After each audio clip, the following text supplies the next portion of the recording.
Lo mismo que si rechazara a la cabeza. Si aceptamos la autoridad de un miembro, es lo mismo que si aceptamos la autoridad de la cabeza. Aunque la función de la mano del cuerpo físico es extraordinaria, ella tiene que aceptar la función de los pies cuando hay que caminar. La mano no puede percibir el color, así que tiene que aceptar la autoridad del ojo. La función de cada miembro constituye su autoridad. La autoridad es las riquezas de Cristo. Es imposible hacer de cada miembro un cuerpo entero. Cada uno debemos aprender a estar en condiciones de ser miembros y de aceptar las operaciones de los demás miembros. Lo que otros ven y oyen es considerado como que yo veo y oigo. Aceptar las funciones de los otros miembros es aceptar las riquezas de la cabeza. Ningún miembro puede darse el lujo de ser independiente, puesto que cada uno no es más que un miembro del cuerpo. Todo lo que hacen los demás miembros se considera como la obra de todos los miembros y por lo tanto la obra del cuerpo. El problema de hoy es que la mano insiste en ver, aun después que el ojo ha visto. Todos quieren tener todo en sí mismos, rehusando aceptar la provisión de los otros miembros. Esto crea pobreza en los miembros que actúan así, como asimismo en la iglesia. La autoridad no es más que otra manifestación de las riquezas de Cristo. Solo al aceptar las funciones de otros, aceptando su autoridad, recibe uno la riqueza de todo el cuerpo. Someterse a la autoridad de otros miembros es poseer sus riquezas. La insubordinación produce pobreza. Así que, si tu ojo es bueno, todo tu cuerpo estará lleno de luz. Mateo 6, 22. De igual modo, si tu oído es bueno, todo tu cuerpo irá. Frecuente pero equivocadamente consideramos a la autoridad como algo que nos oprime, ofende y molesta. Dios no tiene tal concepto. Él usa la autoridad para suplir lo que nos falta. Su propósito al instituirla es concedernos sus riquezas, y suplir la necesidad de los débiles. Él no permitiría que esperemos durante décadas y pasemos muchos días sombríos y difíciles antes de poder ver por nosotros mismos. Es probable que para entonces hubiéramos llevado a muchos a las tinieblas. En realidad, vendría a ser el ciego que guía al ciego. ¡Qué tremendo daño sufriría Dios por nuestra causa! No. Él obra primero en la vida de otro, y lo hace concienzudamente, a fin de darnos a esa persona por autoridad para que aprendamos a obedecer y poseamos lo que nunca hemos poseído. La riqueza de este hombre viene a ser nuestra riqueza. Pero si hacemos caso omiso de este procedimiento divino, aunque vivamos 50 años, puede que todavía quedemos muy atrás con respecto a lo que esa persona ha logrado. La forma en que Dios nos concede su gracia es doble. A veces, aunque en raras ocasiones, nos la concede directamente. Pero las más de las veces nos da sus riquezas en forma indirecta, esto es, pone sobre nosotros a los hermanos de la iglesia, que son más maduros espiritualmente para que aceptemos su criterio como nuestro propio. Esto nos capacitará entonces para poseer las riquezas de ellos sin tener que pasar personalmente por sus dolorosas experiencias. Dios ha depositado mucha gracia en la iglesia. Pero a cada miembro le dispensa un poco de gracia en particular, así como cada estrella tiene su propia gloria especial. Por eso es que la autoridad produce las riquezas de la iglesia. La riqueza de cada miembro es la riqueza de todos. Rebelarse es optar por el camino de la pobreza. Resistir a la autoridad es rechazar los medios que nos conducen a la gracia y a la riqueza. La distribución de funciones es también una delegación de la autoridad. ¿Quién se atrevería a desobedecer la autoridad del Señor? Pero recordemos que también se necesita prestar atención a la autoridad de los miembros que Dios ha coordinado en el cuerpo. Dios ha juntado a muchos miembros y, por lo tanto, es rebelión absoluta el que alguien se resista a la ayuda de los otros miembros. A veces el Señor usa a un miembro en forma directa, pero en otras ocasiones usa a otro miembro para suplir las necesidades de aquel. Ya que es la cabeza la que dirige al ojo para que mire, todo el cuerpo debe aceptar la visión de ese ojo como suya propia. Tal distribución de la función es una delegación de la autoridad y representa también la autoridad de la cabeza. Si otros miembros presumieran de ver, serían rebeldes. Y jamás seamos tan insensatos como para pensar de nosotros mismos como todopoderosos. Recordemos siempre que no somos más que un miembro. Necesitamos aceptar las operaciones de los otros miembros. Cuando nos sometemos a la autoridad visible, estamos en perfecta armonía con la cabeza, puesto que el hecho de que alguien tenga el suministro constituye su autoridad. todo el que tenga un don tiene un ministerio, y todo el que tenga un ministerio tiene autoridad. Solo el ojo puede ver. Así que cuando necesitamos ver tenemos que someternos a la autoridad del ojo y recibir el suministro de su función.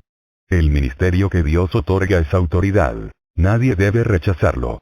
La mayoría de las personas quieren tener la autoridad directa de Dios. Pero el modo más frecuente de Dios es establecer autoridades indirectas o delegadas para que las obedezcamos. Por medio de ellas debemos recibir la provisión espiritual. La vida facilita la obediencia. Al mundo les es difícil obedecer, como difícil les fue a los israelitas, porque no tiene un nexo vital. Pero a los que tenemos una relación vital, desobedecernos es difícil. Hay una unidad interior, una vida y un espíritu. El Espíritu Santo que dirige y controla todas las cosas. Estamos contentos y tranquilos y nos sometemos unos a otros. Si procuramos llevar toda la carga sobre nuestros propios hombros, nos fatigaremos. Pero si la carga se distribuye entre varios miembros, nos sentiremos descansados. Cuánta paz se tiene al aceptar la sujeción del Señor. Al someternos a la autoridad de otros miembros experimentamos una gran emancipación. Pero estar en el lugar de otro nos hace sentir muy obligados. Obedecer es natural. Desobedecer es difícil. El Señor nos llama a aprender la obediencia en el cuerpo, la iglesia, así como también en el hogar y en el mundo. Si la aprendiéramos en el cuerpo, no tendríamos ninguna dificultad en otras partes. La iglesia es donde debemos comenzar a aprender la obediencia. Es el lugar de la realización lo mismo que de la prueba. Si fracasamos aquí, fracasaremos en todas partes. Si aprendemos en la iglesia, podrán ser resueltos los problemas del reino, del mundo y del universo. En tiempos pasados, tanto la autoridad como la obediencia eran objetivas, esto es, una sumisión externa a un poder también externo. Hoy la autoridad se ha convertido en una cosa viviente, algo interno. La autoridad y la obediencia tienen un mutuo encuentro en el cuerpo de Cristo. Ambas se vuelven instantáneamente subjetivas y ambas se combinan en una. Aquí es donde está la suprema manifestación de la autoridad de Dios. La autoridad y la obediencia alcanzan su consumación en el cuerpo. Desarrollémonos aquí, de otro modo no habrá ninguna posibilidad. El lugar donde tenemos un encuentro con la autoridad está en el cuerpo. La cabeza, la fuente de la autoridad, y los miembros, cada uno con su función, ministrándose unos a otros como autoridades delegadas así como también obedeciendo a la autoridad, están todos en la iglesia. Si no reconocemos la autoridad aquí, no hay ninguna posibilidad de que lo hagamos en otro lugar. Capítulo 9. Las manifestaciones de la rebelión del hombre. ¿En qué aspectos particulares se manifiesta con mayor evidencia la rebelión del hombre? En las palabras, en los razonamientos y en los pensamientos. A menos que haya tratos prácticos en estos aspectos, hay muy pocas esperanzas de liberación de la rebelión. 1. Las palabras. Y mayormente aquellos que, siguiendo la carne, andan en concupiscencia e inmundicia, y desprecian el señorío.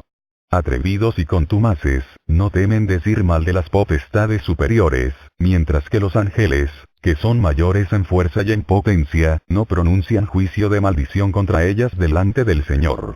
Pero estos, hablando mal de cosas que no entienden, como animales irracionales, nacidos para presa y destrucción, perecerán en su propia perdición. Segunda de Pedro 2, 10, 12. Nadie os engañe con palabras vanas, porque por estas cosas viene la ira de Dios sobre los hijos de desobediencia. Efesios 5, 6. No obstante, de la misma manera también estos soñadores mancillan la carne, rechazan la autoridad y blasfeman de las potestades superiores. Pero cuando el arcángel Miguel contendía con el diablo, disputando con él por el cuerpo de Moisés, no se atrevió a proferir juicio de maldición contra él, sino que dijo: El Señor te reprenda.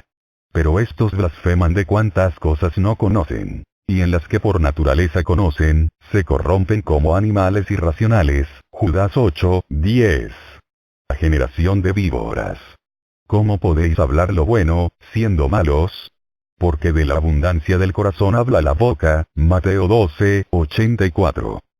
J. Las palabras son el escape del corazón. El hombre que es rebelde de corazón bien pronto proferirá palabras rebeldes, porque de la abundancia del corazón habla la boca.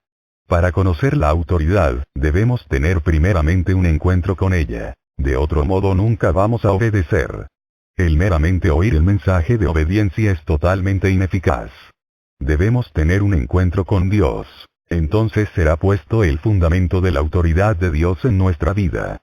Después, cada vez que digamos una palabra rebelde, no, aun antes que la pronunciemos, nos daremos cuenta de nuestro pecado y de este modo seremos refrenados en nuestro corazón. Si hablamos palabras rebeldes sin restricción alguna, y no sentimos ningún refrenamiento interior, quiere decir que, sin duda alguna, jamás hemos tenido un encuentro con la autoridad. Es mucho más fácil proferir palabras rebeldes que realizar actos rebeldes. La lengua es difícil de domar. Bien pronto la rebelión de un hombre se expresa por medio de su lengua. Puede que esté de acuerdo con una persona en su presencia, pero murmure de ella a sus espaldas. Puede que guarde silencio frente a un hombre pero luego tenga mucho que decir en alta voz. No es difícil usar la boca en rebelión. La gente de la sociedad actual es rebelde. Solamente sirve de labios y se somete aparentemente. La iglesia debe ser diferente. En ella debe haber obediencia de corazón.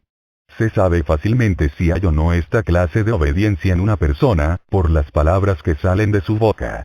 Dios busca la obediencia de corazón. Eva añadió descuidadamente a la palabra de Dios.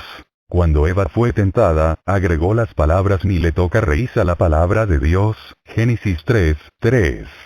Entendamos lo grave que es esto. El que conoce la autoridad de Dios jamás se atreverá a agregar ni una sílaba. La palabra de Dios es bastante clara. De todo árbol del huerto podrás comer, mas del árbol de la ciencia del bien y del mal no comerás. Génesis 2:16-17. Dios nunca dijo, no toquéis. Esto fue añadido por Eva. Todos los que alteran fácilmente la palabra de Dios, añadiendo o quitando, evidencian que no conocen la autoridad. Por eso son rebeldes e ignorantes. Supongamos que uno es enviado a cierto lugar como representante y portavoz de su gobierno. Sin duda uno tratará arduamente de memorizar lo que le han encomendado decir. No se atrevería a añadir ninguna de sus palabras. Pero aunque Eva veía a Dios todos los días, no reconoció la autoridad. Así que descuidadamente añadió sus propias palabras. Quizás se imaginó que no tenían mucha importancia unas cuantas palabras más o menos. No, ni siquiera una persona terrenal que sirve a un amo terrenal se atreve a cambiar a su antojo las palabras de su amo. ¿Cómo, pues, osamos hacerlo los que servimos al Dios viviente? Cam divulgó la falta de su padre. Veamos lo que hizo Cam cuando vio la desnudez de su padre. Salió a contárselo a sus hermanos Sem y Jafet. El que es insubordinado en su corazón siempre espera que caiga la autoridad. Por eso Cam logró la oportunidad de revelar la falta de su padre. Al hacerlo probó plenamente que de ningún modo estaba él sujeto a la autoridad de su padre. De ordinario, se sometía aparentemente a su padre, pero esta sumisión era sin entusiasmo. Ahora, sin embargo, había descubierto la debilidad de su padre, así que aprovechó la oportunidad de contárselo a sus hermanos. Hoy día muchos hermanos, debido a la falta de amor, se gozan en criticar a la gente y se complacen grandemente en revelar las faltas de otros. Cam no tenía amor ni sumisión. Él es una manifestación de la rebelión. María y Aarón denigraron a Moisés. El capítulo 12 del libro de Números registra cómo María y Aarón hablaron contra Moisés y mezclaron los asuntos familiares con la obra. Moisés ocupaba una posición exclusiva en el llamamiento de Dios. María y Aarón eran simples subalternos. Este era el orden de Dios. Sin embargo, estos dos se rebelaron contra ese orden y expresaron su sentir hablando contra Moisés. No conocían la autoridad, ya que el conocimiento de ella sella las bocas y resuelve muchos problemas. Las dificultades naturales se resuelven en cuanto se enfrentan con la autoridad. María simplemente dijo, solamente por Moisés ha hablado Jehová. ¿No ha hablado también por nosotros? Versículo 2. Al parecer no dijo mucho, pero Dios notó que esto era denigrante. Probablemente tenía aún muchas más palabras que decir, pero se las había guardado. Como un témpano muestra solamente 1/10 de su masa sobre la superficie, mientras los otros 9/10 permanecen ocultos en el agua.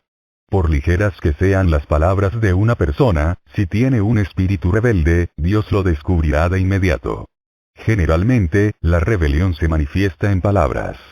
No importa si estas palabras son ligeras o serias, ello es rebelión.